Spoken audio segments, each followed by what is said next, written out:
I am Michelle, the Children's Librarian of the Sheridan County Public Library System, and welcome to Bookmarks. And this is a new book called How to Become a Planet by Nicole Melleby. And this isn't a story about a planet, this is a story about a girl. And I'm just going to start the two most important things to know about Pluto Timony. One, she's always loved outer space, obviously. And two, her favorite season is summer, the time to go to the boardwalk, visit the planetarium, and walk to her mom's pizzeria. This summer, when Pluto's turning 13, it's different. Pluto has just been diagnosed with depression, and she feels like a black hole just sitting on her chest, making it hard to do anything.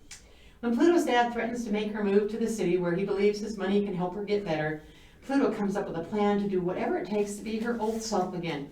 And she does everything that old normal Pluto would do. She can stay with her mom, but it takes a new therapist, new tutor, and a new cute friend with a plan of her own for Pluto to see there's just no old or new her. There's just Pluto discovering more about herself every day. And it's hard sometimes when things just aren't really as great as you want them to be. And Criterion 1, a planet must orbit the sun. When you read this story, it gives you information about the solar system. Pluto was on the phone with the Hayden Planetarium Astronomy Question and Answer Hotline, trying to find out how to create a black hole, when her mom broke down Pluto's bedroom door. Pluto wasn't allowed to lock her door, but that night the rule didn't stop her. She needed to keep everything out so she could just stop, just turn off the lights, shut her eyes, and stop, which was something she'd been thinking more about lately, hence the black hole. But she couldn't do that, couldn't stop, or couldn't think anything with the way her mom was pounding on the door. Shouting over, "Open the door, Pluto, let me in, just open the door."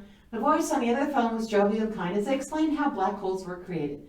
But it wasn't right. Wasn't that what Pluto wanted? She knew how black holes were created in space. She knew that it took a dying star, an explosion, and a gravitational grain of tug of war. That didn't help her now. Pluto felt heavy sadness, a weight that pulled her down on her chest. She could hear her mom sobbing as silent tears fell down Pluto's cheek. That weight and Pluto's reaction to it was too much, too dramatic. It was too dark in her bedroom when it was sunny and spring through her window. She was too shut down for someone who confided everything to her mother. Her mom's voice outside her, "Please, Pluto, please open the door." The muffled voice on the other end of the phone, "Can we help you with anything else today?" Pluto's head rested against her cold wall, light gray and plastered with little glow-in-the-dark stars she had tacked on with her mom when she was 4. She picked at one of her thumbnails, pulling it off and taking off bits of gray paint with it. She couldn't explain what happened next, only that the sadness turned anger in her chest. And she knew the little stars wouldn't help her. They wouldn't die and explode and suck her into their dense nothingness. She was mad at them. Now, I'm going to put my bookmark here because I want to go on this adventure with Pluto. I want to find out how to become a planet and how she does. And this bookmark tells her I'm going to be back, but it also just reminds me where my place is.